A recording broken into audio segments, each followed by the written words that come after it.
Hello everyone, this is Stephen Balch, your instructor for Introduction to Macroeconomics at Ozarka College.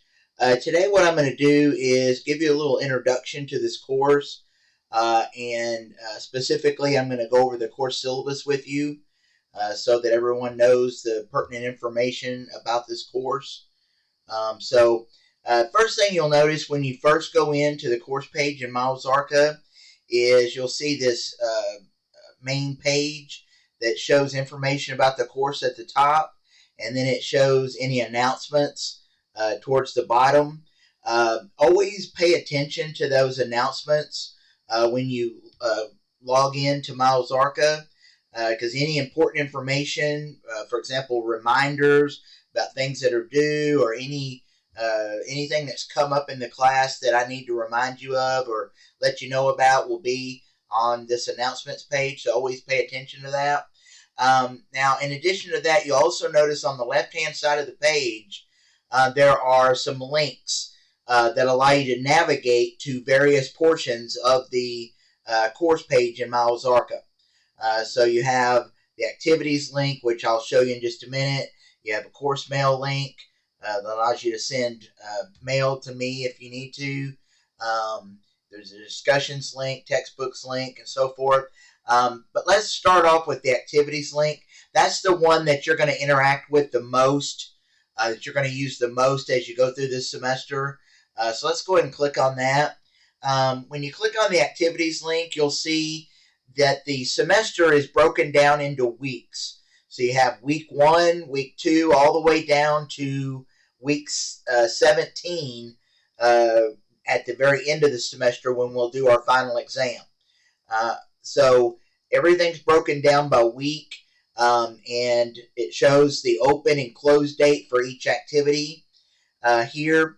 You'll notice under week 1, this first week of class, you're going to have basically two things. You'll have the Getting Started link, which I'm going to go in and show you in just a minute. There's also an Introduce Yourself link. That's a discussion that I'll also give you more information about in just a few minutes. But let's start off with the Getting Started link. And on here, what you're going to see, if you scroll down just a little bit, under Resources, you'll see there are 3 links there. There's a link to the schedule, and I'm going to talk about that in just a minute. There's a link to the syllabus, and I'm going to spend quite a bit of time going over the syllabus with you. In fact, that's the main item of business today, is to kind of go over the various parts of the syllabus with you. Then there's also under Resources there a textbooks link, which shows you the information for the textbook for this class. But let's start off with that schedule. What that is it's a Word document that I prepared for you just for convenience purposes more than anything else, that has all of the activities from the activities page kind of on a table that I've created in Word. So it's just a Word document that when you open it up, it's just going to be a table that's going to show all the activities that we'll do this semester, and along with the corresponding due date for each one of those activities.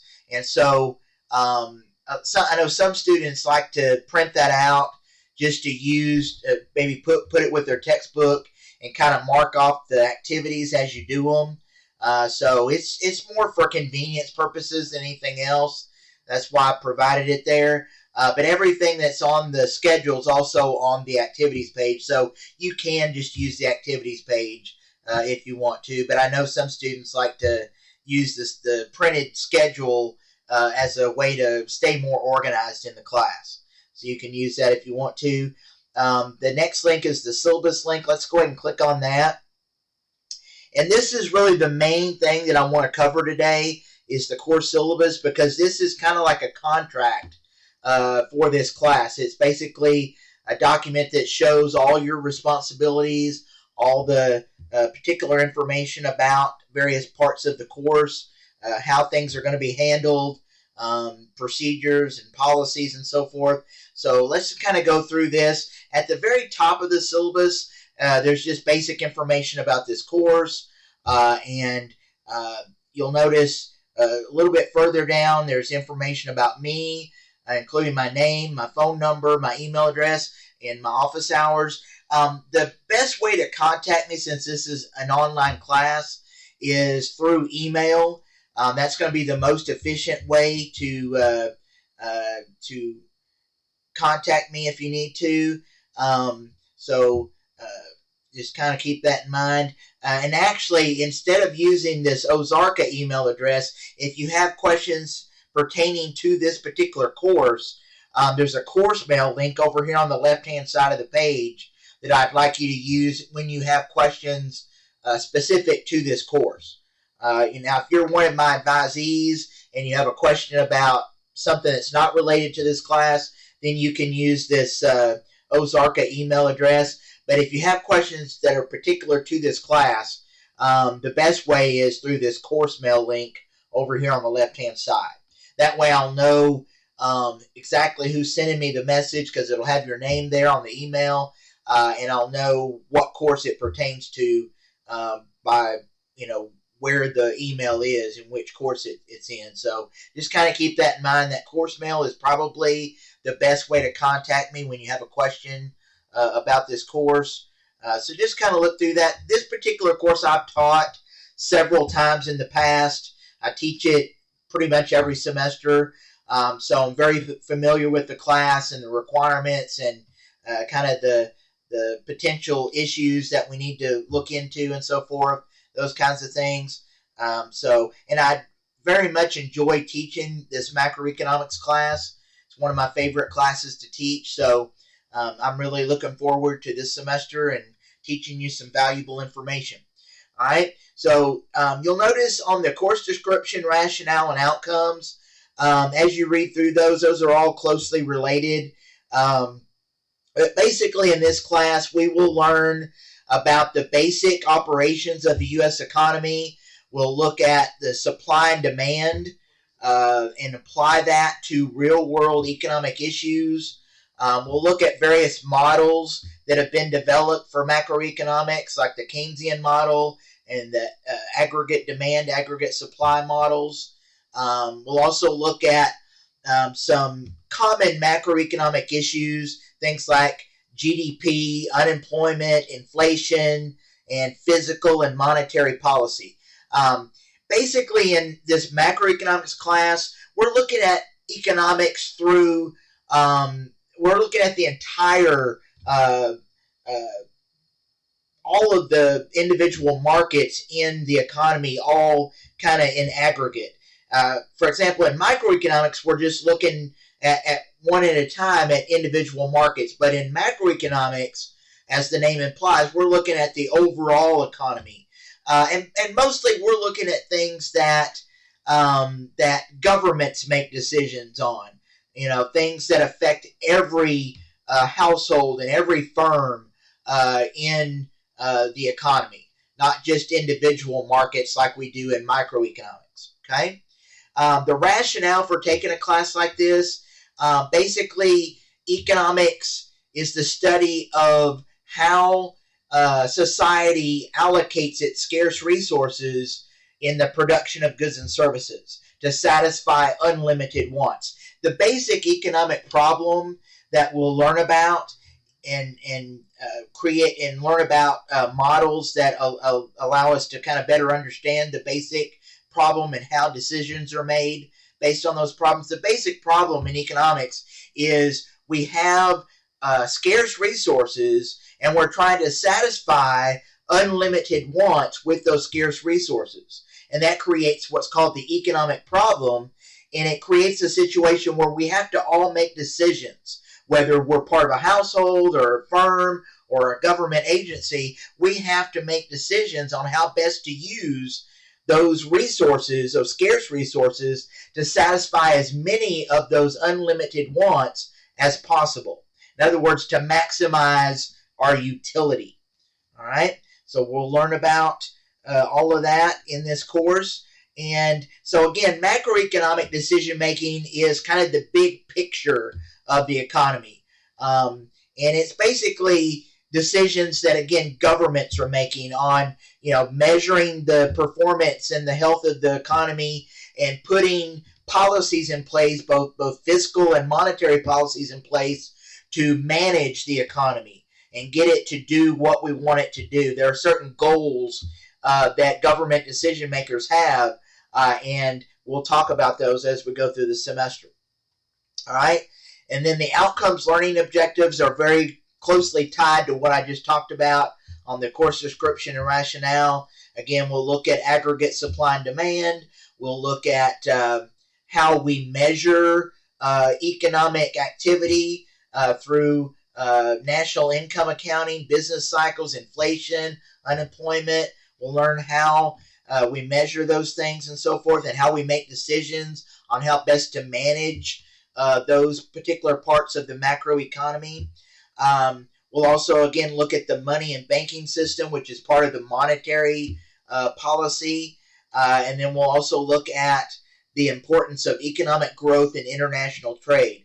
Because obviously in an economy, we live in the United States, and we're mostly concerned with the U.S. economy, but our economy affects other countries' economies, and their economies affect ours. And so we also need to be concerned with how other countries are making decisions as well, these economic decisions.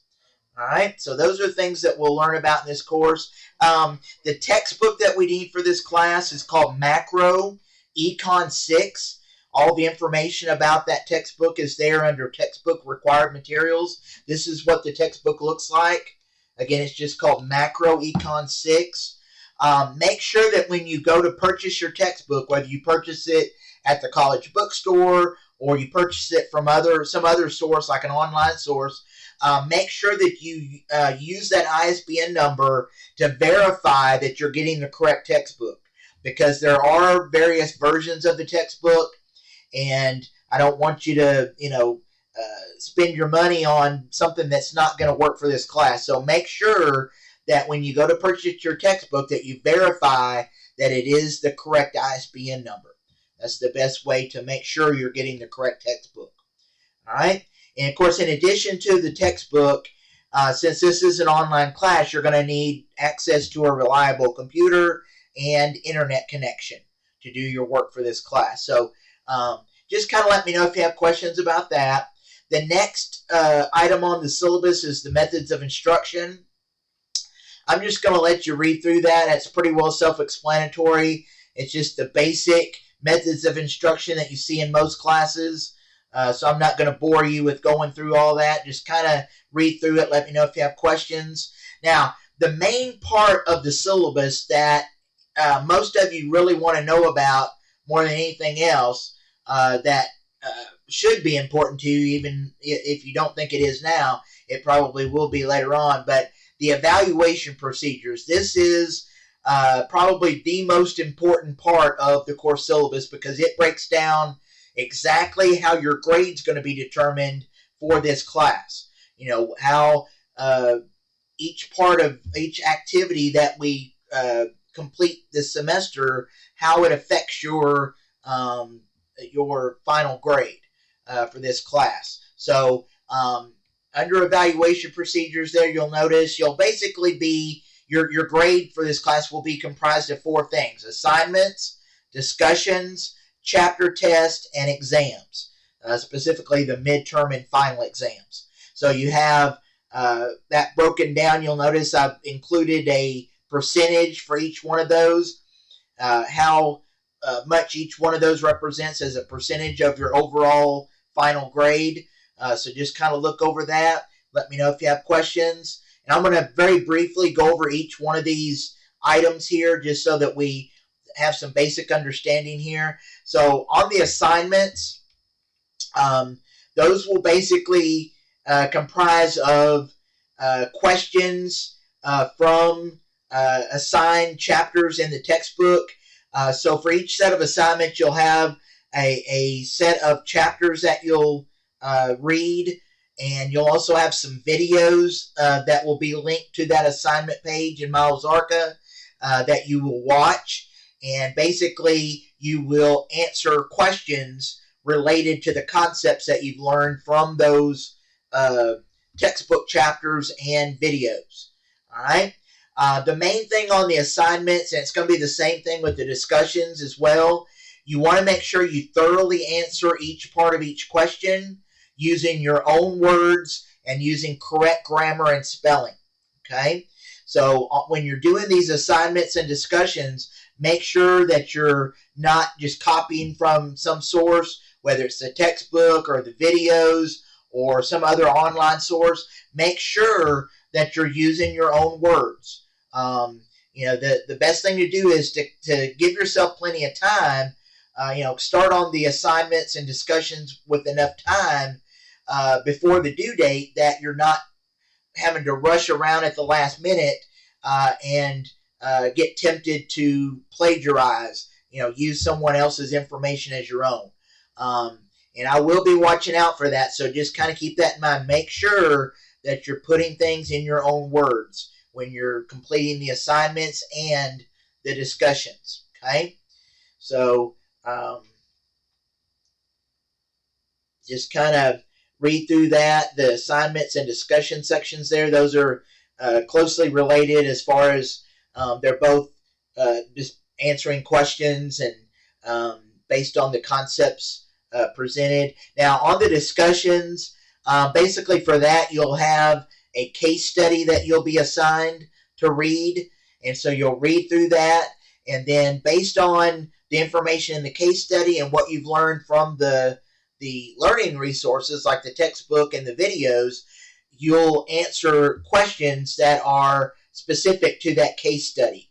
And so for the discussions, you'll get a chance to give your opinions of various concepts that we've talked about in the chapters in the textbook, and the discussions will pertain to a particular set of concepts that we'll have learned about in those chapters. All right. So the assignments and discussions, just let me know if you have questions about that. The chapter test will be multiple choice questions that will be answered online through the course website. You can use your textbook and other resources, learning resources that you have available to complete the chapter test. There's no time limit on those. Basically, the chapter tests are designed to get you ready for the midterm and final exams. All right? And you can take those chapter tests as many times as you want to up until the due date. So if you don't do well the first time, just take it again and take it as many times as you want to until you get a grade that you're satisfied with. All right? But again, those chapter tests are really just designed to get you ready, learning the concepts that are necessary for you to do well on the midterm and final exams.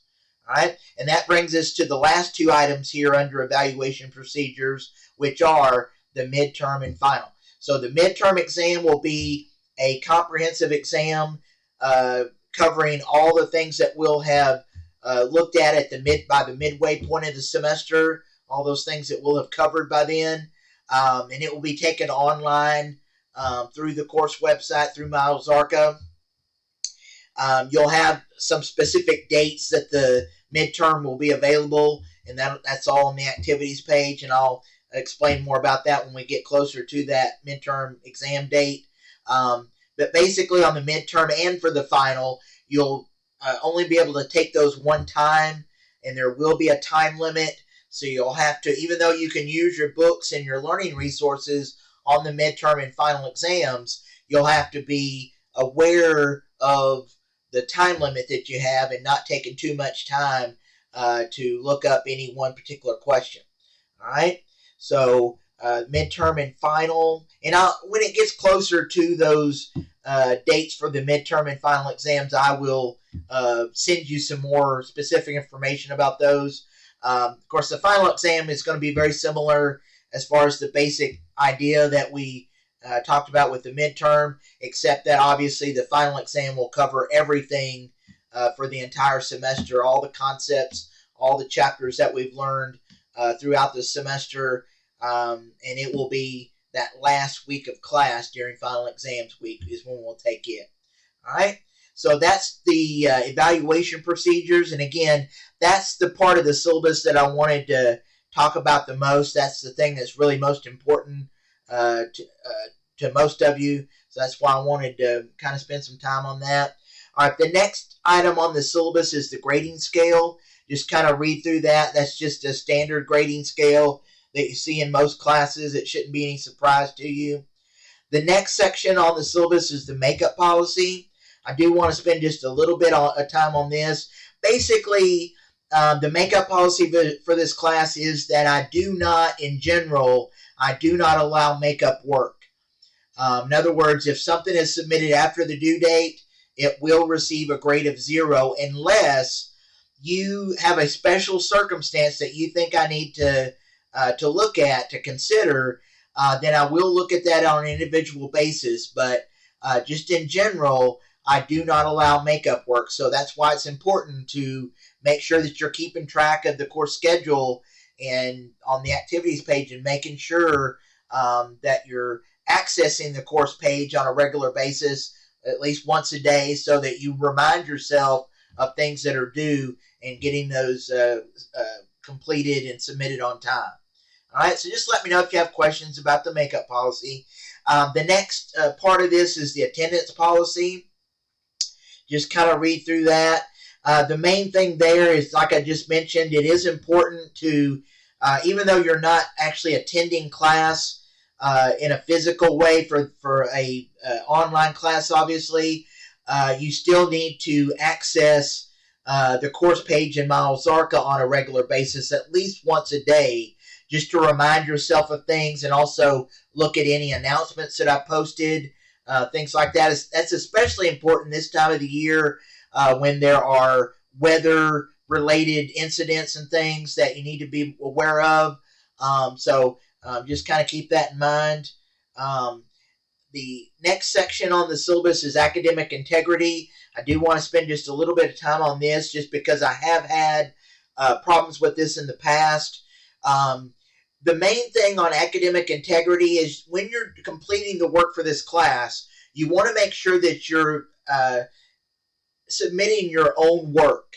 In other words, don't copy information from any sources that you've learned or used to learn the concepts from the chapters in the textbook. Instead of using that information from those sources, you need to read through the information, watch the videos, and then put the information in your own words. Any kind of academic dishonesty, like claiming credit for work that others did, or lying or plagiarizing, cheating on tests, copying other students' assignments, those are all violations of the academic integrity policy, and there will be penalties for doing that. So just, and it explains all that in that section. I don't want to go into too much detail, but just read through that. That is another important section on the syllabus, and just make sure that you're not engaging in any activity that would violate that academic integrity policy. If you have questions about that, you're not real sure what is a violation and what isn't, just let me know and I'll explain it further. All right. The next several sections there on the syllabus, I'm just going to let you read through, because those are just standard information that you're going to see in all of your classes. The last item on the syllabus is the important dates section. Just kind of be aware of that. There will be some holidays and things like spring break that you need to be concerned with, and midterm grades, when those are going to be posted and so forth. And so just kind of read through that. Let me know if you have questions. It should be self-explanatory, but just let me know if you have questions about it. So that's the basic information I wanted to cover for the syllabus today. Let's go back to the activities page. So you'll notice this first week of class, you'll have the Getting Started link, which has the syllabus and the schedule and the textbook links on it. I want you to look through that for this first week of class. And also, another thing that you'll need to do the first week of class is complete this Introduce Yourself discussion. So on that, when you click on it, you'll notice I posted some information about myself on this discussion thread. And what I want you to do is click the reply button and enter some information about yourself. Share some information about yourself. Obviously, your name, where you're from, your major, any information that you want to share, maybe your hobbies, your interest, things like that. And as as the students reply to this discussion, I will also share some more information about myself as well. So we'll get to learn about each other a little bit more on this Introduce Yourself discussion. Even though we don't get to see each other face to face in this type of online course, we can still use this discussion to kind of get to know each other just a little bit better. All right? So, again, that first week, basically you have that Introduce Yourself discussion is really the only activity that you'll be completing that first week. So you have that due by Friday, January 19th, which is Friday of the first week of class. The only other thing, again, besides that is you need to read through the syllabus and let me know if you have questions about that. The first set of chapter activities from the textbook will be due the second week of class, specifically by Thursday, January 25th. So that's when the chapters 1 and 2 assignment, test, and discussion are due. And I'm not going to go into each one of those. I'm going to let you kind of explore those activities this first week of class, and especially after you get your textbook. A lot of this will make more sense, but just kind of look through each one of those items under week 2 and this first week of class and get started on those activities as soon as you get your textbook. Basically, you have about a week and a half there between the time classes start and that first set of chapter activities is due. And so you have some time there. So hopefully you'll have that you'll be able to get your book during that time and get your book in time to be able to work on those activities. If you have problems getting your textbook or anything like that, just send me a course mail over here on the left-hand side. Remember, course mail. Just send me a course mail, and I will get back to you as soon as possible. I think you'll find that I'll get back to you very, very quickly when you send me any kind of correspondence. So whether it's through course mail or my college email or whatever, I'm pretty good about getting back to you right away. So hopefully that'll be good for you. But like I said, just kind of feel free to explore the various parts of the course page in Models ARCA and let me know if you have questions. And that's really all I have for you for today. I'm really looking forward to teaching this class this semester. Looking forward to having you in class, and enjoy your semester, and I will talk to you next time. Thank you.